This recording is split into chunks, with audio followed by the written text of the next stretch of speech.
One good turn deserves another. Guna, jathaka. It was while staying at Jetavana that the Buddha told this story about Venerable Ananda receiving a gift of 1,000 robes.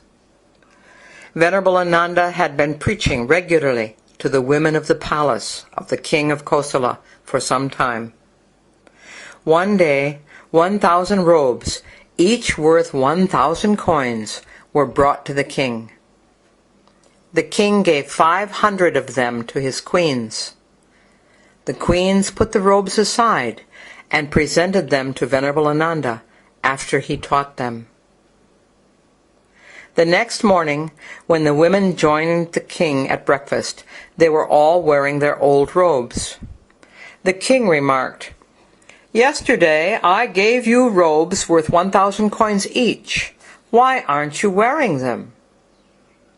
"My lord, we have given them to Venerable Ananda." "Does Venerable Ananda have them all?" "Yes, he does." "The Buddha allows only 3 robes. It seems that Venerable Ananda is doing a little trade in cloth." The king became angry with Venerable Ananda, and after breakfast visited him in his kuti. After greeting him, the king sat down and said, "Venerable sir, please tell me, do my wives listen to your preaching and learn anything?" "Yes, sire. They listen to what they hear, and they learn what they need to learn." "Oh, indeed. Do they only listen, or do they make you presents of upper garments or undergarments?" "Sire, yesterday they gave me 500 robes worth 1,000 coins each." "And did you accept them?" "Yes, sire, I did." "Why? Didn't the Buddha make a rule about 3 robes?" "Yes, sire. The rule is that a bhikkhu is allowed to keep 3 robes. That refers to what he himself uses. No one is forbidden to accept what is offered. I accepted what was offered, and I will give them to bhikkhus whose robes are worn out." "But when a bhikkhu gets a new robe from you, what does he do with his old robe?"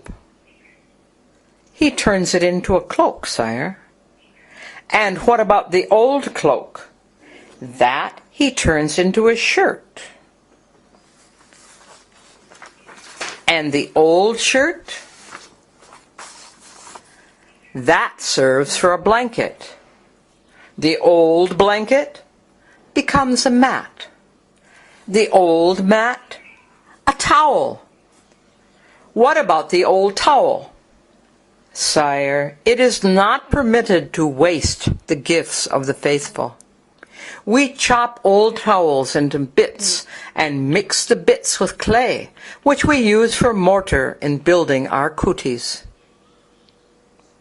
This conversation so pleased the king that he sent for the remaining 500 robes and offered them to Venerable Ananda as well. After receiving Anumodana, he paid his respects and returned to the palace.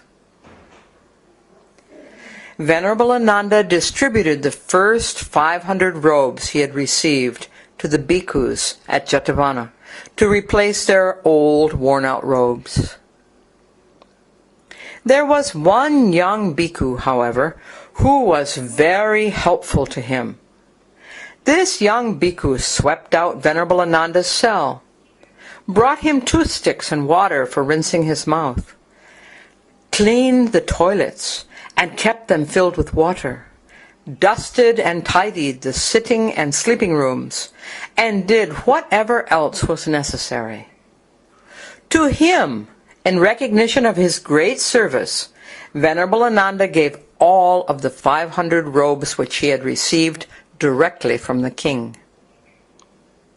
That young bhikkhu, in turn, distributed the robes among his fellow students, who cut them up, dyed them yellow, and wore them when they next waited on the Buddha. After greeting the teacher, the young bhikkhus sat down to one side and asked a question. Venerable Sir, is it possible for a bhikkhu who has attained the first path to show favoritism in giving gifts? No, bhikkhus, it is not possible for such a senior bhikkhu to show favoritism in giving gifts. Venerable Sir, Ananda gave 500 robes, each worth 1,000 coins, to one young bhikkhu, and that bhikkhu divided them among us. Bhikkhus, in giving these robes, Ananda did not show favoritism. That young bhikkhu is very useful. So Ananda made the present to his attendant in recognition of his great service for the sake of virtue. Ananda was rightly thinking that one good turn deserves another, and he was doing what gratitude demands. Long ago, the wise also acted according to the principle that one good turn deserves another. Then, at their request, the Buddha told this story of the past. Long, long ago, when Brahmadatta was reigning in Varanasi, the Bodhisattva was a magnificent lion, and he lived in a cave on the side of a hill. At the foot of the hill was a great marshy swamp. Pools of clear water were broken up by patches of soft green grass, which grew out of thick mud. Deer, rabbits, and other small animals often grazed on that rich grass. One drizzly day, the lion stood at the mouth of his cave and looked down at the marsh. Right below where he was standing, a plump deer was grazing. After watching the deer's movements and carefully gauging the distance, the lion charged from the hillside directly toward the deer. Hearing the rush of air, the deer raised her head and bounded away with a cry of fear. Having missed his prey, the lion couldn't stop the force of his rush, plunged into the treacherous mud just beyond where the deer had been standing, and sank so deep that he could not move. Unable to extract himself, there he was with his legs fixed like 4 great posts. The sun set and the sun rose, and still the lion remained there for a week without a bite to eat. On the 7th day, a solitary jackal approached the edge of the swamp. As soon as he saw the lion, he began to slink away. The lion called out to him, "Jackal, don't go away. I'm caught fast in this mud, and I can't get out by myself. Please save me." The jackal approached cautiously. Seeing that the lion was indeed trapped, the jackal said, "I could pull you out, but I'm afraid of what you might do to me when you're free." "Don't be anxious, jackal. I won't hurt you. Actually, if you get me out of here, I'll do you a great favor. Please help me." The jackal accepted the lion's assurance and started working the mud away from around the lion's legs. As he dug, water began seeping in and softened the hard, dried mud. Finally, the jackal was able to get under the lion's belly. "Now, sire, you must make one great effort." As the jackal pushed from below, the lion exerted every bit of strength he had left. He felt himself gradually rising from the mud, and finally he was able to scramble onto solid ground. After resting a moment to catch his breath, the lion plunged into the water and rinsed off the mud. Then he stalked and killed a buffalo. With his great fangs, he tore off a great hunk of flesh from its flank. Offering the meat to the jackal, the lion said, "Eat, comrade." When the jackal had finished, the lion ate his fill. As they were preparing to leave, the jackal took in his mouth a piece of meat that he had put aside. "What is that for, comrade?" the lion asked. "Your Majesty, this is for my mate, who awaits me at home." "Good idea," said the lion, and he also took a chunk of flesh for his lioness. "First, let's go to your den. I want to fulfill my promise to take care of you." At the jackal's den, the lion took the meat from the jackal and offered it himself to the jackal's mate. When she had finished eating, the lion invited both of them to his cave. After introducing them to the lioness and giving her a portion of meat, the lion established the pair of jackals in a cave near his own. Every day the lion and the jackal went hunting together. They caught all sorts of animals, always sharing what they killed, and never forgetting to take some back to their mates. The two families lived happily and harmoniously in their adjoining caves. Soon there were 2 cubs in each cave, and the children played together. The lioness, however, began worrying. "My lord seems to be very fond of the jackal, his mate, and their children. I wonder why.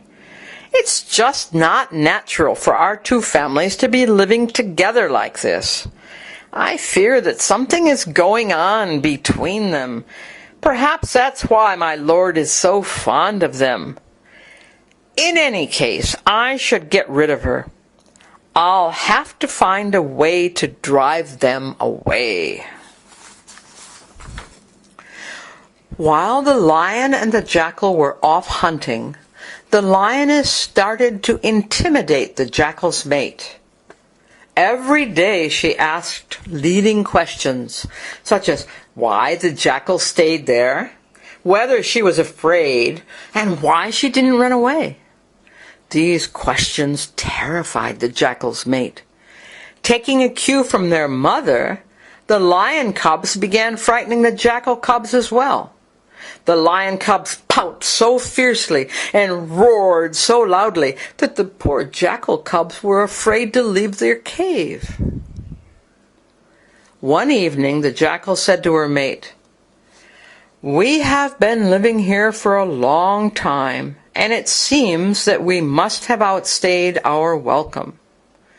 The lioness has been asking some very pointed questions, and I'm frightened. Perhaps it is time for us to go back where we used to live." When her husband asked her to be more specific, she repeated exactly what the lioness had said and told him about the lion cubs. The next day, the jackal talked with the lion. "We've been staying here for a long time. I'm afraid we've outstayed our welcome. I thought we were friends, but if you want us to go, we will go." When questioned, he reported exactly what his wife had told him. The lion immediately called his family, and in front of the jackals asked, "Wife, do you remember that once I was gone for a full week?" "Yes, my lord." Afterwards, I brought this jackal and his mate back with me, and moved them into this cave." "That's right, my lord." "Do you know why I was gone all that week?" "No, sir, I have no idea. I assumed you were hunting." "I had tried to catch a deer, but I misjudged and got myself stuck fast in the mud. There I stayed, unable to move, for a whole week without food. I would have died but for this jackal. I was helpless and he rescued me. He proved himself a true friend, and I owe him my life. You must never again belittle or disparage my comrade, or his wife, or his children." The lioness was very sorry for the suspicions she had had.